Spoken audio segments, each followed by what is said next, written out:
Hi everybody, I'm Dave Kaufman. You ever wonder what it would be like to be at the beginning of the ball python craze? To see that first pastel or that first cinnamon ball python? Well, I'm here right now in South Central Florida, and I'm going to visit with Greg Graziani as he shows us some of his incredible animals and gives us the history of the ball python market, here on Zilla Presents Herpers TV. I'm a herper, I'm a herper, I'm a herper, and I like it. Welcome to Graziani Reptiles. This is our ball python collection right here. Down the center aisle we've got our whole breeding colony, and then off to the right side here we've got available animals for sale, and down in the corner we've got our holdbacks and grow outs down there. We've got 210 breeding slots right here for ball pythons, and I constantly struggle with myself about whether or not to expand. When I initially designed this room, I designed it to house 4 rows of what you see right here, and around the outside of the room with our Vision hatchling racks, it would hold approximately 4,000 hatchlings. But with 210 breeders myself, producing somewhere between 600 and 800 hatchlings a year, I just don't see myself expanding.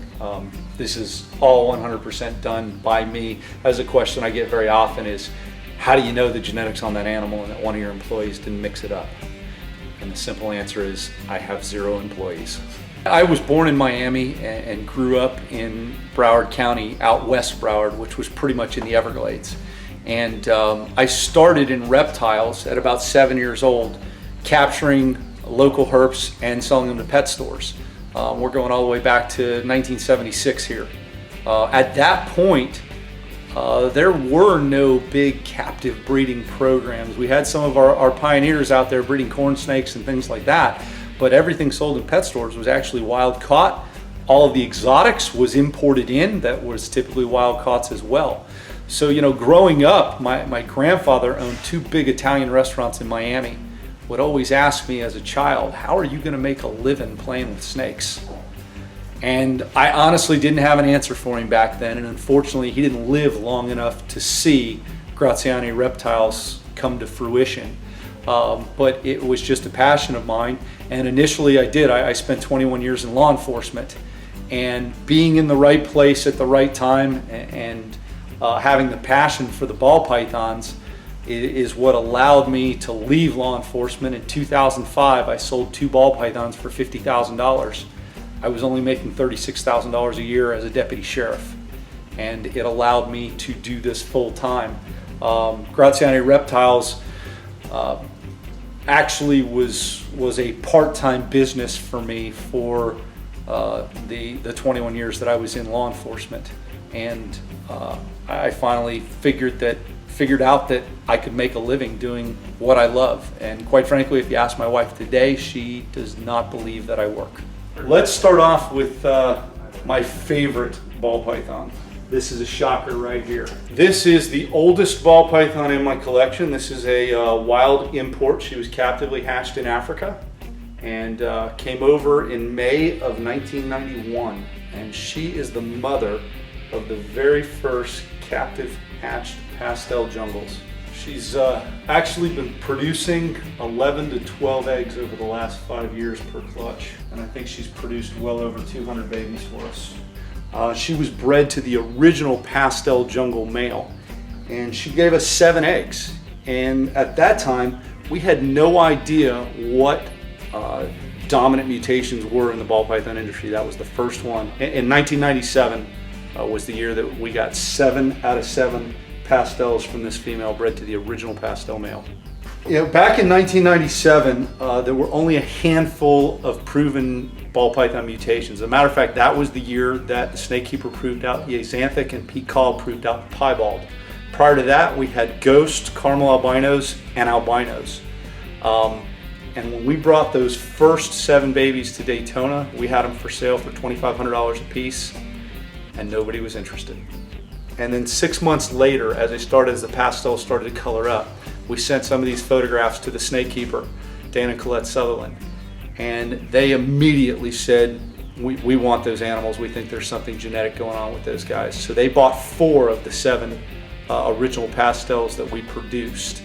And a couple months later, we had proven them to be genetic by breeding him to this female and another one, and the price of males went up to $10,000. This is one of those original 7, the only one that I have left that I kept back. She is from that original 7. I know the brother to this actually started the pastel line over at Marcus Jane Ball Pythons with Mark Mandick. He bought the brother, and Kevin McCurley ended up with 1, and the Sutherlands I think with 4 of them, and this is the last animal. So this is the family right here together. This is the mother on this end. We've got the female, which is the only offspring left from that original 7 clutch, and then the father right there on the end. So the only reason I have these guys is for sentimental reasons, because unfortunately their value in the market is not much, but these 3 animals right here, I don't think I could ever get rid of. They literally started off my whole ball python operation.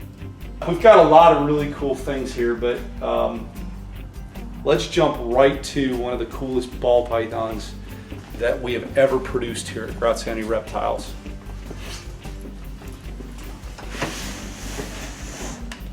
This is a leopard pastel highway, which means this animal has the leopard gene, the pastel gene, the yellow belly gene, and the gravel gene in it.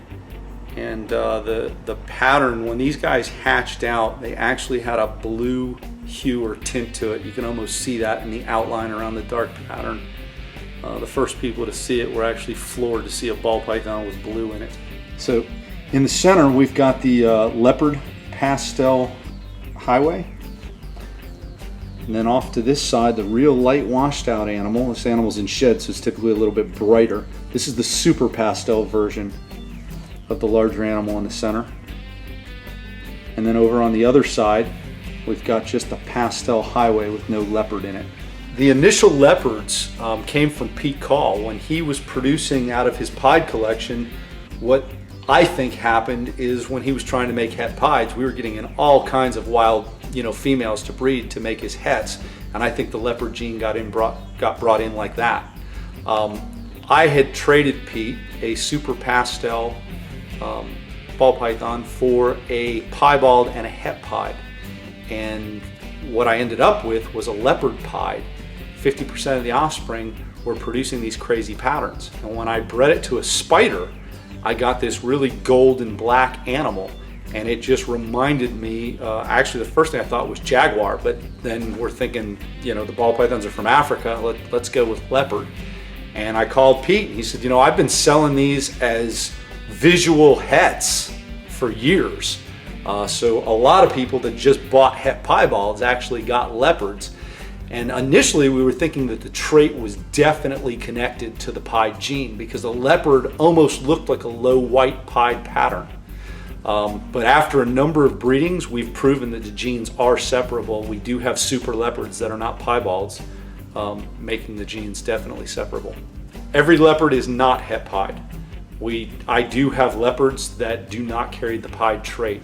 Now, in certain animals, we are seeing visually, and I haven't proven this, but most of your animals that have a solid form in the super form, your blue-eyed Lucies, your Fires, your Cinnamons, all of those guys, when it is a 100% het pied leopard combo, it's a striped animal.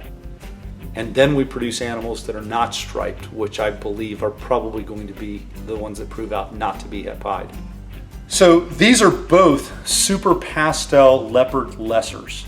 And at this point, the one over here is definitely a het piebald, and it's a striped animal. The other one is a possible het piebald, but I don't believe it to be het because of the lack of striping. And I think that's something, again, it's just a theory. I've got to do a lot more breeding to actually prove this out. But I think the leopard gene is changed a little bit by the heterozygous piebald gene. So first we've got the leopard albino over here, which obviously you can see the leopard pattern in it, and it's a very high contrasted animal. And then on the outside you've got an actual, just a regular albino piebald. And then in the center, you've got the leopard albino piebald, and you can see how the leopard trait, as a dark trait, just intensifies that orange. You know, the cinnamon story is kind of a cool one. This is the original cinnamon pastel that started the Graziani line. The year the first 7 pastels were produced in 1997 is the year we handpicked him out of Strictly Reptiles. I grew up right down the street from Strictly Reptiles. And what that meant was, before most people were into ball pythons, there were a select few of us that were going through shipments and pulling out odd colored ball pythons before anybody cared about them. And knowing what we know now, I can't tell you how many mutations slipped through my fingers that I didn't think would turn out to be anything. But this cinnamon gene was one that I picked out from Strictly, and it was just a different colored ball python from everything else in the group. And I picked out a couple of other what we called coffee or cinnamon colored ball pythons at the same time, and those animals never proved out. But we stuck with this one male and produced it, and there were some similarities that it had that the pastels had, and one of it was the solid white belly. It didn't have any flecking on the belly, which was like the pastels. So being that the pastel had worked so well, marketing wise, we initially called this a cinnamon pastel. And that's one of the things with ball python history new people don't realize. Spider ball pythons were spider webbed. We had things got dropped, lessers or lesser platinums, and this was a cinnamon pastel. And it proved out and turned out to be another great mutation to mix in with other things. And then when we produced the super cinnamons, which were a solid dark brown or black colored animal, things got even better. The problem came in with the naming of this animal was when I bred a cinnamon and a pastel together. We had already called this a cinnamon pastel, so the combination couldn't be a cinnamon pastel.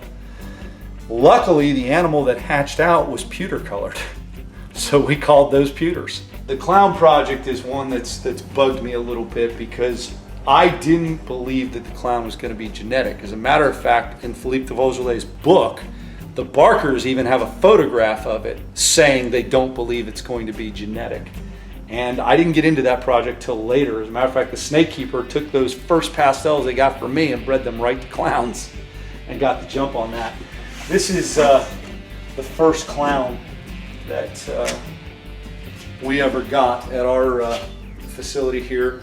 And this is a VPI BHB line cross. I was really big in getting outbred animals if I could to start things.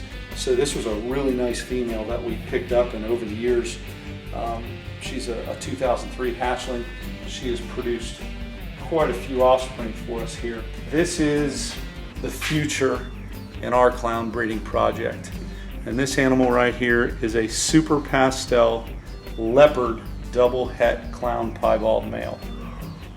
So his sister is the other half of the equation, but in the meantime we've got him lined up with a bunch of clown females this year to produce all different combinations of leopard clowns.